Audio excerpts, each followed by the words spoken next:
Welcome to the Reschool'd podcast, the show that discusses all the things that schools may have missed, with your hosts AJ Kuti and Jason Gordon. Hey everybody, welcome back to the show. We are the Reschool'd podcast, the show that discusses all the things that schools may not have prepared you for. As always, I'm AJ, and sitting across me, Jason. Jason, how are you doing today? Doing great, AJ. I just got back from a long weekend of travel. It was kind of an anniversary thing for us. Went and saw a Broadway show in New York and all that stuff. So, you know, it's tough getting back into the grind, but yeah, doing great. How about you? Must be nice. Yeah. I spent my whole weekend writing papers and all that kind of good stuff still, so. Just remember, you did this to yourself. I did. I chose this. I'm actually paying for this. So, but I keep just telling myself this is the end goal. I just keep fighting for that end goal, and it'll eventually get here, and everything will be much, much, much better. Well, that's kind of the topic for today, right? You know, making those major changes in your life, your career to get where you want to be. Yeah, you know, and last episode we talked about, well, we're still on this life series, and we talked about the work-life other stuff balance, which was kind of a revisit of a past episode when we were talking about it in college. And this one we're going to be talking about pivoting, and more specifically like a midlife pivot, a career pivot, where you're changing from and it's a major change. You're changing from one profession maybe to another, and all the stuff that comes with that. I mean, going back to school, finances, and then also, you know, how you deal with it from a family perspective, because we're talking about those that are later on in life too. So it's a big choice. It's a big decision that has to be made sometimes. So what do you think about that? Perfect. But before we do, remind everybody But visit us on our website, Reschool'd.com. That's Reschool with a D, not an ED. Check us out on the social media handles. We want to hear from you. That's the best way to contact us. And of course, we need as many downloads as possible on our episodes. So visit your favorite social media app. Give us all the stars so, you know, people are attracted to what we're putting out there. And yeah, just help us keep growing. Yeah, and spread the word. Maybe that's what we should start saying. It's the best gift you can give somebody is to tell them about the podcast, so they can it'll help their life. Yeah, we'll send you a free 4x6 glossy of AJ. So you'd need a bigger picture than a 4x6. Signed, original. There you go. There you okay, go. Well, that works. All right, quick question.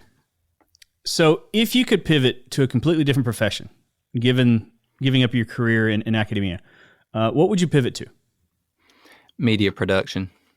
Nice. That's a good one. That was quick. I mean, that's what I'm passionate. You know, I do a lot of that on the side anyway, Yep. you know, just for fun.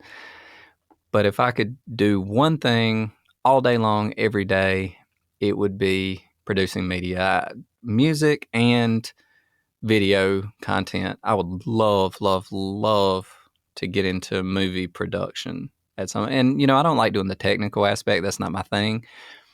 But just bringing it into existence, that would be top of the charts for me. What about you? I think I would go and I love building stuff. Not in terms of like buildings, but you know, different kind of woodworking projects, desks, furniture. I would love to get into like cabinetry too. Mm-hmm. I think that would be a lot of fun for me. If I can get my own shop and have it spread out to where I don't have to. Right now, I build most of the stuff out of my garage, mm-hmm. and so when I use one tool, I have to put it up before I can bring the next one out because I just don't have enough room. Yeah. And it kind of starts taking. It's very time consuming. Oh, yeah. When I was growing up on the farm, you know, we had a huge wood shop. Yep. And there were some metal tools in there and stuff. But anything you needed to do, you just go out there. All the saws are already set up. Everything's there. You just lay it out in the middle. You measure. It just made life so much easier. Oh, man. You know, you grow up, and I got my own little house in a city. You know, everything's kind of packed away. Any saws, any tools I have like that.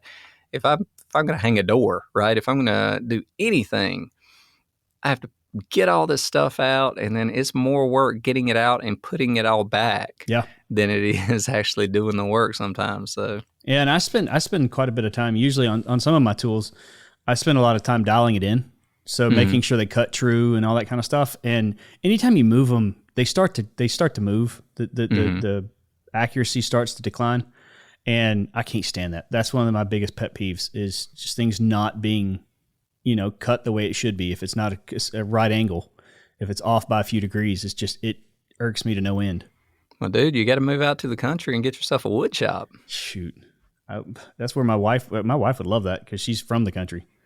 Gosh, that's the ticket, man. My wife wouldn't let me get any further away from downtown than we are now. So there's the hang up. Yeah, but no, like yours is an easy path. That's true.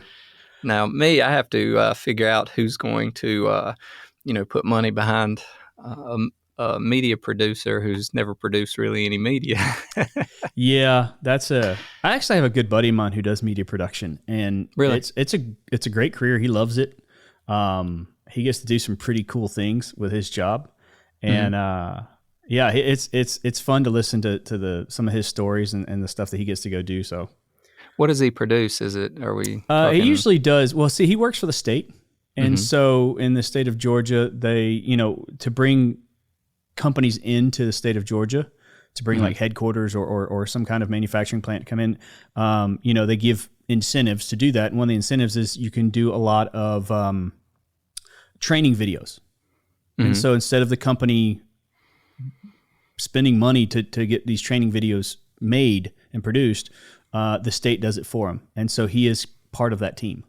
Oh, yeah. That's awesome stuff. I mean, that's the same type of realm I want to be in. Like it's very cool. Like he's in a dream, like yeah, I say, I'm continuing on the academic train, but one of these days, maybe in another 100 years, I'll retire and do some of that. There you go. All right, well, let's get to the main topics. Okay, so first let's define this because there's a bunch of different ways you can go with this. What do we mean when we say a midlife pivot? Well, in my mind, so pivot comes from the whole startup world, right? I mean, they used it to say a business is going one direction, and then all of a sudden the value proposition you're offering does not necessarily meet up with customer needs or demands, or you see a better value proposition that you can offer that gives you some form of competitive advantage in what you're doing versus competitors in the market. So you change and start offering that value proposition, and it lets you take off.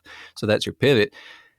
In my mind, if you're using it in that same sense career-wise, you're doing something, right? Whatever career field or path you're in, and all of a sudden you take a left turn and say, these are the skill sets I have. This is the ability I have, but I'm going to start doing something else, a different core value proposition. And sometimes it might be in your same field. You're just doing something different in a different way. That basically means it's a different business. It's really a different career track. In my mind, that's what we're talking about. Do you have any way to modify that? Well, first you were saying that it comes. I thought it came from the Friends episode where Ross and Chandler were trying to take the couch up the stairs. That's where pivot. That sounds right. Yeah. I may be off on that. So.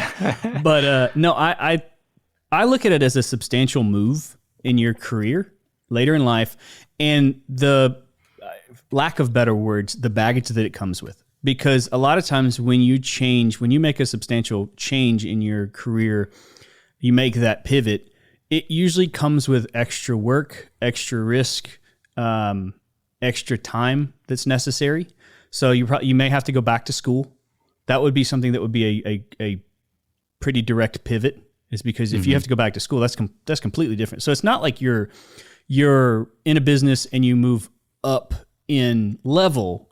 It's completely changing. To me, it's completely changing kind of the holistic direction that you're going. It's a different profession in and of itself. Now, granted, like you said, you can still be within that same business or the business area, but it's a substantial change.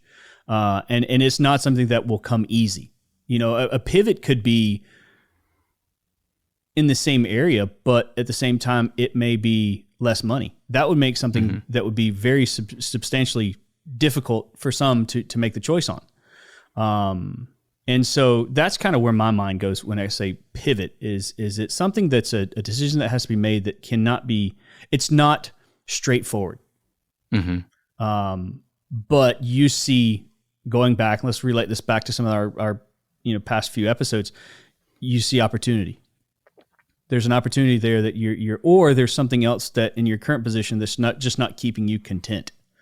And so therefore you're moving to another one. That's what I mean when I hear, or that's what I think of when I hear the word midlife pivot. Well, that's a good definition because, quite frankly, it ties in very strongly to that common concept of the midlife crisis for men, right? I mean, you hit some point in your life where you say, well, I'm not 100% content on what's the way things are going, so you make a major change. Now, the midlife crisis gets a pretty negative rap because, right, oftentimes men make very poor decisions, right? You grow that ponytail and you get yourself that Corvette, right? Oh, I thought you were going to get you a Miata. Oh, no. Well, I don't know, man. Can you see me with a ponytail running around in a Miata, Okay, let's be honest. If I could grow a ponytail, I probably would. Yeah, would you? I would, just because it would just give me some kind of, confidence boost that I could grow hair. Well, if anybody's ever seen me, put that to a soundtrack. Me with a ponytail, riding top down in a Miata. What soundtrack is going along with that? What's playing in the background? What's that movie with Chris Kattan? Night at the Roxbury? No. The one, Corky Romano. It was, God, I wish I could remember that song, but he sings that. It's a really high pitched song, and he's singing. I could see you doing that. Oh yeah. See, I would put on some Elton John sunglasses and have Dr. Dre's The Chronic playing in the background or something. Lord. You'd be a walking contradiction. I know, right? That's a midlife crisis. That is, yes, very much so. Next question: why would somebody pivot midlife? Why would they choose to, or why would they feel like they need to? I think it's like anything else. Life's not 100% going the way you expected it or wanted it to. I mean, we all as kids have dreams, aspirations, right? And we say this is what we're going to be. And when I say kids, I'm talking about where we actually adopt that first aspiration towards a career track or field that's not, a unicorn tamer or an astronaut. Where some people become astronauts, don't get me wrong, but that would be really cool. Yeah, that was not going to happen for me. But that being said, you see where you're going and you're not approaching that goal, and you say, well, am I doing something wrong? And you make the affirmative decision is to turn left and say, well, I'm going to pursue this. This is what I'm passionate about. I figured it out now. I believe there's a path to it.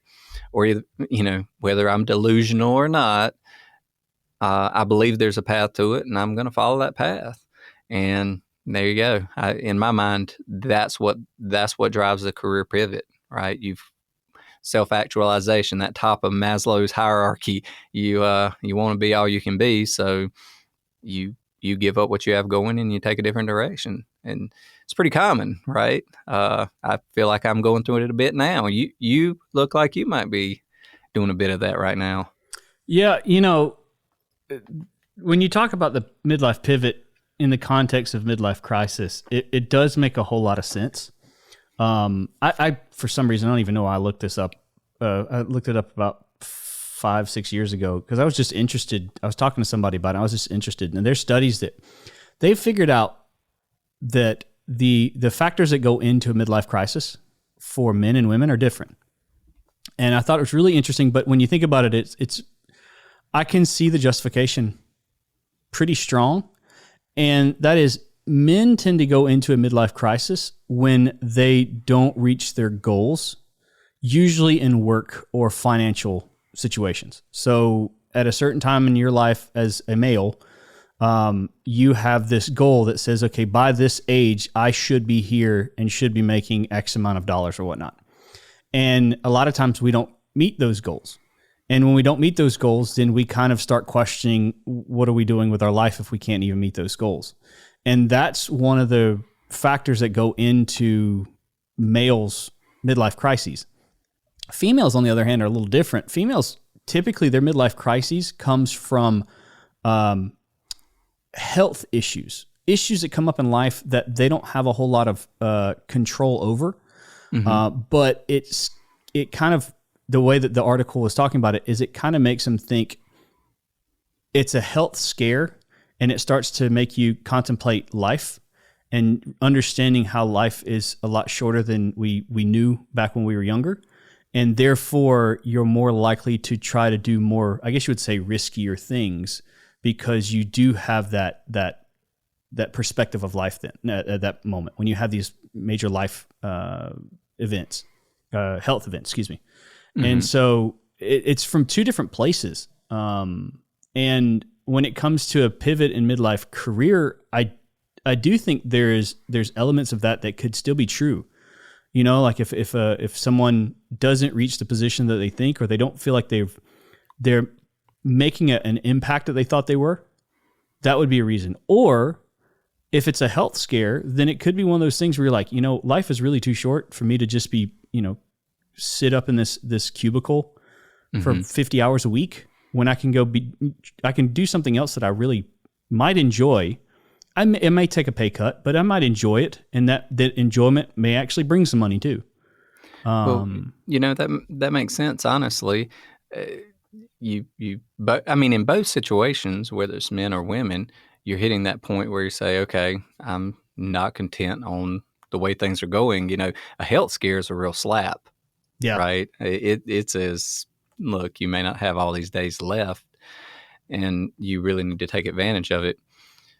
On the man side, it's really no different, right? You fear having an ineffectual life and things like that. So you make the natural transition to something more. So I don't know. So what about your scenario? What has made you, because you're making a lot of transitions now, right? You're going back to school in the middle of things. I mean, you've been teaching, what, 12, 13 years now? Right around 12, I think, if I remember correctly, 11 or 12. And you made the decision to take on, not only do you have kids, right? Not only do you have all the things going on, you take on going back to school at the same time. So, I mean, what was the driving motivator behind that? Money. Well, there you go. I mean, that's one of those life objectives and goals, right? I mean, money relates to something. No, it relates to having things, or it relates to safety, or it relates to something like that. No, and you know, that's, and interestingly enough, I don't even know if I've brought this up on the podcast yet, but my wife is in the same program. She applied and got accepted into the same program as I did. So I'm a year ahead of her. So I'll graduate 1 year ahead of her. But she's doing the same thing, but her pivot is much more pronounced than mine, because I'm still staying in academia. I'm not changing anything. I'm changing it. I'm changing hopefully in title and in pay. For her, she's going out of the I guess you would say private sector. It's more public sector, because she's working for the government right now. Like she's an accountant for the government, but she's leaving that and going into academia. She's leaving being a practitioner and going into academia. And that's a huge pivot for her. And, but a lot of it has to do with, obviously money financials is an area. Obviously that's a factor that's considered a lot of times, whether it's going down or up. Finances is a factor that's always considered, but it's also scheduling, timing. It's also, and with the timing comes family, you know, being able to do more things as a family. You know, summers, you know, not having to work. You could choose to work during the summers because, you know, we're on a 10-month contract, but having the ability not to have to worry about that and being able to spend the whole summers with the kids, that's one of the things that she's excited about. And honestly, like you can ask her, and this is kind of the discussion that we had together was, you know, she's never taught in front of a group. Now she's taught, you know, she's tutored people, she's helped people. That's one thing. But actually stand up in front of class, in front of students, teach a subject and have to answer questions as you go through it. That's the thing that makes her nervous. But that's just a very small sacrifice that she's willing to make to get the benefits of the time, to get the benefits of the finances, get the benefits of the family aspects and everything like that. So that was really the predominant factor of why she's deciding to pivot. Well, you know, even in her situation, there are a couple of career tracks she can take in terms of what she wants to do in academia. I mean, a lot of people out there don't necessarily realize it, but so many professors, their primary thing is research. And they teach very few classes, and that's not, and sometimes if you're a good enough researcher, about the only thing you do is supervise doctoral students, which is a lot different than teaching a class full of freshmen, right? So if she finds that she loves that aspect, she may find herself in a position where teaching is not a major role versus, the school that we were at, that you're still at. The primary focus is teaching, but you still have to do the research and all of those things as well, right? So, it could be more of a blended environment, or you can be at a school where it's predominantly teaching focus, where there's almost no research, or research is very much an afterthought. It's Yep. certainly not something that matters for career progression and things like that. So, there's that full sliding spectrum. She could still find her way. So even in a pivot, you never know. You never know exactly what you're going to fall into. I mean, I think most people go down the wrong track because they don't fully know what they want out of life. And the pivot is a way to get back on course as to what you should have been doing from the beginning. Yeah. Well, okay. So I'd mentioned from my wife's perspectives and mine some benefits. Can you think of other benefits, maybe some intangible benefits that come from pivoting, like why somebody would pivot? Honestly, mental health as much as anything. That's where my mind went to. Yeah. Probably I would say most pivots aren't necessarily going to result in higher earnings because it's a change. In many ways, you're starting out from the bottom again. And if you start your own business, yeah, it could be really lucrative and things like that.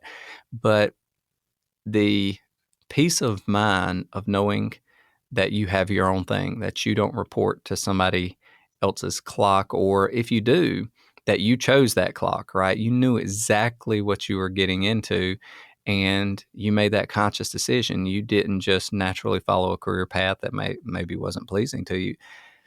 I mean, there's just a lot of peace of mind in that. And so I would say to take away, for years now, I have not had those Monday morning jitters, as they say, right? Mm-hmm. People on Sunday night are reluctant to go back to work on Monday because they're just like, oh, I got so much to do. There's so much. And, I think probably you as well have been pretty fortunate in that way. We haven't dreaded our Monday mornings. Yeah, no, you're right. And just that alone, right? To have that absence of anxiety, to have that absence of just, any dread of doing what we do for a living, right? We may not want to do something, right? There might be some type of project that we have to work on that we put off to the last minute, but it certainly doesn't lead to jitters the same way it used to. Like, when I was doing some of the things I was doing before I joined academia and started teaching. Mm-hmm. Yeah, no, I completely agree. I do think the mental health aspect is probably one of the most benefiting features of pivoting. What else? Can you think of anything?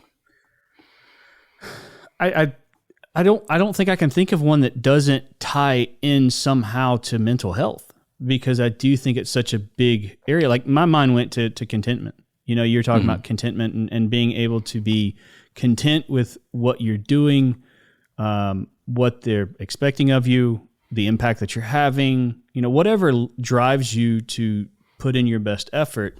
That's the contentment that I'm referring to. And a lot of times you may not feel like you're having a ton of impact in your current position, or you may not being content with the outcome of your current position. And therefore it's leading you to, thinking about pivoting. Mm-hmm. But then that draws back to mental health, because that's going to have a negative effect on your mental health. If you're not content, you're going to be miserable. It's going to have an impact on a ton of health, not just mental. I mean, it's going to have a family impact on your family life. It's going to have impact on just everything in general. Mm-hmm. Well, I can think of two, really, I guess, then. Okay. So there's the financial component. For some people, a pivot is hugely financially beneficial. Yep. It's not without risk, obviously, because oftentimes you can't be sure of that. But, there's that possibility. And the other one is just quality of life. Yep. I mean, think about what you said, your wife is looking in academia because there are periods of the year where you don't have to be teaching. Normally you're doing some sort of research during that time, but at least that's more flexible than the standard, here I have to show up at this time schedule, right? So if you're self-disciplined, you can get it done when you get it done. it does open up the ability to go to those dance recitals or Yeah. those baseball games or whatever, right? So the actual quality of your life based upon how you spend each minute of the day might be better suited for whatever you pivot into, Yeah. right? And, we're using academia as an example, but I know a lot of people who work remotely or work from home or have their own business, and they are better able to manage their lives. And you might put in more hours than you ever did before.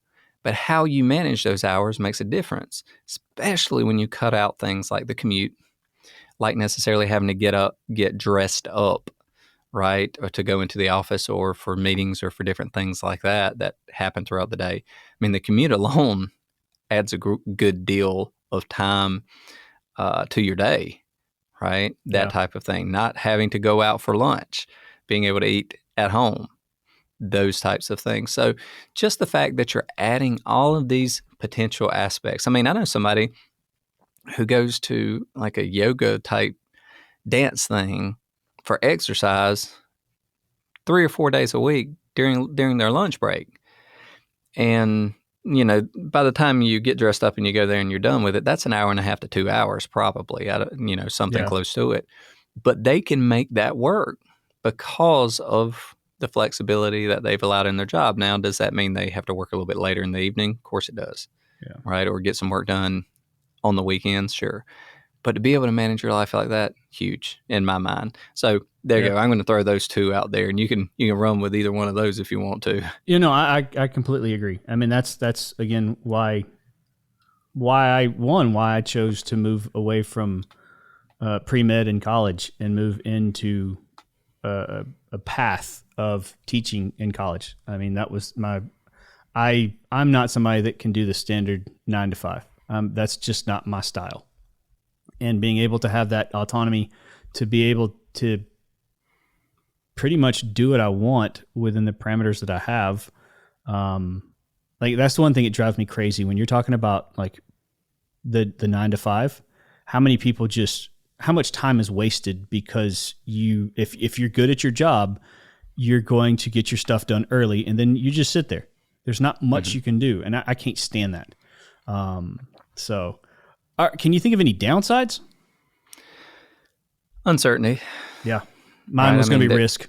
Yeah, and it ties to everything we just talked about, all the benefits. The uncertainty associated with it means that you have to put up with the idea that, well, maybe won't make as much money. So what does that mean for a lifestyle adjustment? Maybe I will be busier and I won't be able to manage my life the same way, right? Maybe this worry puts more stress on me than the security aspect. I'm a big proponent of understanding internal needs when it comes to management and leadership behavior.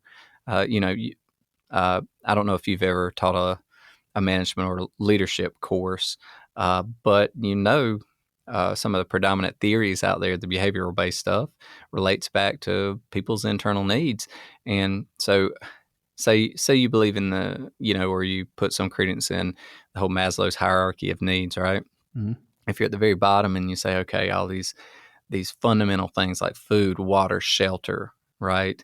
If those aren't met, those are where your needs are first, right? Forget it, the top of the pyramid being all you could be, or self-actualization, as they say, right? Having that major impact. You're more focused on where the next meal is coming from. And if you find yourself in that scenario of, hey, I really can't make the bills add up. I don't know how I'm going to pay all the costs. We're going to have to downsize. We're going to have to make some changes and things like that. If that worries you, right? And personally, the reason I can say this is because I'm a worrier. I always have been. And probably one of the reasons I haven't been more successful in some of the things I take on is because I've always played it so safe. I've always only done things where if I failed, the length of the fall is not that far, or if it's something I only put a toe in rather than a whole foot, right? And I've just never been able personally to fully take the risk associated with doing what I wanted to. And, that's something that constrains me like crazy, but I'm not sure that I have what it takes mentally to do that. I watched a video where Steve Jobs, before he passed, it was early in his career, and he talked about having to take risk. And if you are scared of failure, right, if you let that inhibit you, then you'll never achieve what you could have. And I do believe that. I 100% believe that's accurate.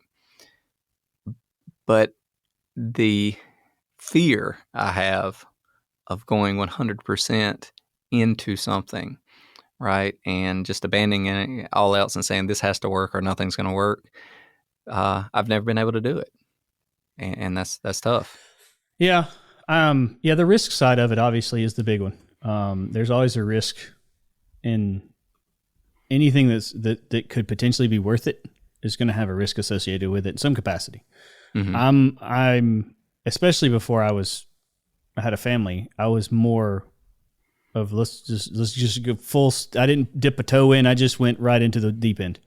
But now I'm a little bit more calculated, but even then I go gung ho into it. I will say, I don't worry so much over the long term, but I do get stressed out very, very quickly as I guess you would say, as the time threshold comes to close. Mm-hmm. I'm not somebody that really does things a lot ahead of time. Especially in schoolwork. We have research papers and I usually get them done the last week. But I don't stress out about them as much. So that side doesn't affect me as much. The other downside that I could think of is just you're talking about the risk. I look at it from the perspective of the stuff you have to give up, the sacrifice that you have to give up for this pivot potentially. Because a pivot, just in nature, a pivot's not typically seamless. There's something else that has to go on in order for you to make that change. Usually, like I said, one of the things is you might have to go back to school. So it might be somebody who got a business degree when they were in college and then realized, you know what, I think I want to go back and get a nursing degree. Well, that's going to take time. That's going to take money. That's going to take effort. That's going to take, that's going to take sacrifice. And if you couple that sacrifice with the risk, that a lot of times is the reason why some people don't make the pivot, is because they see the cost benefit side of it. They see the cost of it, which is going to be time, money, effort, focus, all that kind of stuff on top of their job if they still have to work it. But the benefit, they see more risk associated with the benefit. Mm-hmm. And that's kind of what leads them to not making the decision to pivot, which could lead to something better with the opportunity. Can I throw in one thing in the calculation there? Yeah. So personally, right, as long as I had my basic needs met, I'm not as scared of the perception, right, of failure and things like that. I worry so much about those who depend on me, right? Yeah. How would that affect my family? Yeah, right? I agree. How would that affect my wife, my kids? And so is the impact of my decision, right, the benefits that it could potentially have for me, would that be worth risking a lot of what they have that they depend on that I provide now, right, type thing? In a way, you have to be, if you're going to take that risk, you have to either don't see a lot of risk in it. Yeah. Or you have to be a little selfish. You have to say it's more important that I have my own mental sanctity or whatever benefit you're going for, right? Self-fulfillment, than it is for me to make certain that I continue on and assure that I'm providing everything they need. I mean, in startups and entrepreneurship, that's why wealthy people, by and large, are the ones that start most of your new startups and things like that. One, there's no perception of the risk associated, but two, they have things to fall back on, right? Their life is not as affected as negatively as somebody who, if they aren't successful, then that's it, right? I mean, they're going to lose things. They're going to lose everything. There's no safety net. So there's still a societal benefit out there associated with coming from something versus coming from nothing, and the effect on your mentality and stuff. You know, you can look back on the people from the Depression era, right? I can remember as a kid, there was grandfather level, great grandfather level cousin of ours. And I remember my dad explaining to me that, you know, they'd gone through the Depression and they had become very financially, well off, I would say. I don't know how wealthy they were, but they were well off in later years. Certainly no issue in providing for themselves for a lot more years than they would be on this earth. And they had 2 old vehicles. And when the battery died on one, everywhere they drove, they would take the battery out of one vehicle and put it in the other vehicle to crank it to be able to go somewhere. Holy cow. I mean, they'd made no improvements to their house other than bare basic improvements and things like that. And these people, even, 30 years ago, were millionaires. Jeez. At least, right? But that was what the Depression era mentality put in you. You had to save. You had to be ready for what was going to happen potentially negative in your life. So, you come from something where you don't see the repercussions. You never did without. You never appreciate the impact that not having has on your life. Like I saw J.K. Rowling in that famous speech she did at Harvard graduation, where she said, bringing yourself out of poverty is an amazing feat, but, poverty itself is romanticized only by fools because it means daily 1,000 humiliations, right? And if you've ever felt that in any way, you realize, right, there are more repercussions. And if you never have, it causes a failure or inability to appreciate fully what the consequences would be of a decision that causes these harsh economic impacts, like a career pivot can, particularly if you're the primary breadwinner in your household, right? So, well, I think the last thing we're going to do is, I think if we can come up with like 1 or 2 things to consider when making the choice to pivot, like maybe consider it like a tip or a trick or something to consider. And I'll start it. And mine is, and you mentioned this, the reason I'm starting is because you mentioned it and it popped in my head. And I think this is probably one of the most important things that I went through. And we're talking about pivoting later in life. So we're assuming, the average person is probably married with a family. And if you're going to make that pivot, if you want to make that pivot as easy as it can be, relatively speaking, if you can get your partner and your family on board to support it, then that gives you the drive that you need. And you were talking about, doing it from the perspective of what, how is this going to affect the people that rely on you? And you're talking about your family. And if you can get your spouse, your partner, your kids to buy into the vision, like my kids right now, I mean, they know when I got into college, just myself we didn't even know my wife was going to apply at the time. When I got back into college, it was, everybody was 100% on board. We talked to our kids and said, okay, this is going to be a little bit difficult for daddy because he's going to be working a lot of the time.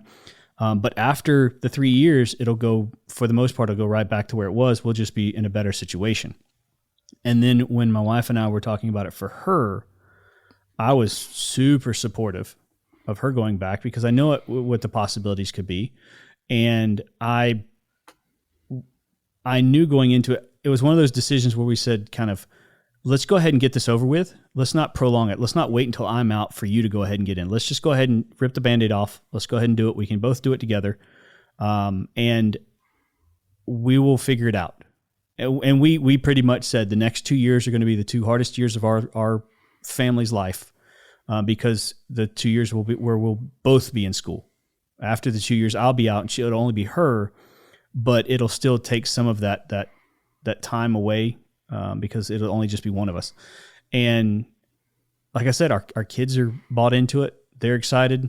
They know what's going on. And it's a great teaching tool for the kids to be able to teach the kids, if you have something that you really, really want, or you have a goal in life that you really want to achieve, it's going to take sacrifice, but it's still doable if you work hard. And they're learning that now. So my tip would be, get the support of your spouse, your partner, your family, whoever it may be. That's a great point, right? It mitigates all of those things, and they can be the support for you to get you through the other emotional hardships that are going to come with any pivot in that way. Yeah. Right. So, there's nothing, as we've talked about before, nothing like preparation, right? Understanding what you're going to face so you can make a game plan for how to deal with it. Yep. You have one? Well, in that same vein, right? You say get the support of your loved ones and things like that, right? One, you've got to come to terms with being okay with it upending their lifestyle, right? Because it's a very substantial possibility, at least in the short run, that things are going to have to change. And you have to get past the point of feeling guilty and the inhibition of causing that on somebody, all right? Even if you can take it for yourself. It's like they say, watching somebody else suffer is way worse than, if you care about them, is way worse than suffering yourself, right? Oh, yeah. In almost every scenario. So that being said, come to terms with what it'll mean, right? And go from there, right? Like I say, be ready to do it 100% and accept which way it'll fall. And, like I say, and if you can have a backup plan as to, what happens if everything goes wrong? What happens if this isn't what I wanted or this didn't work out for me? Like, what can you do next? That type of thing. Well, this has been a great show. I do want to end on this one bit. I've remembered the name of that song that you're going to be singing when you're driving in your Miata with a ponytail. It's Take On Me by Aha. Oh, yeah. That's a great one. Do I have some big, thick rim you got Ray-Bans on or something? Of course, not even Ray-Bans. These are cheap, $20. You got them from Wings at Myrtle Beach, right? Sunglasses on. So, That's what I see you driving and singing. There you go. What color is the Miata? Oh, it's got to be red. Oh, yeah. Black interior? Yes, of course. There you go. That's it. All right. That's the future. Well, do you have any parting words before you head out? Just remind everybody, hit us up on the social media channels. Tell us what you want to hear about because we're here for you guys. Awesome. Well, we hope you enjoyed the show. We hope to see you next time. Until then, goodbye. Take care. Thanks for listening to the Reschool'd podcast. Be sure to head over to reschool'd.com for news and other information on things we're getting into.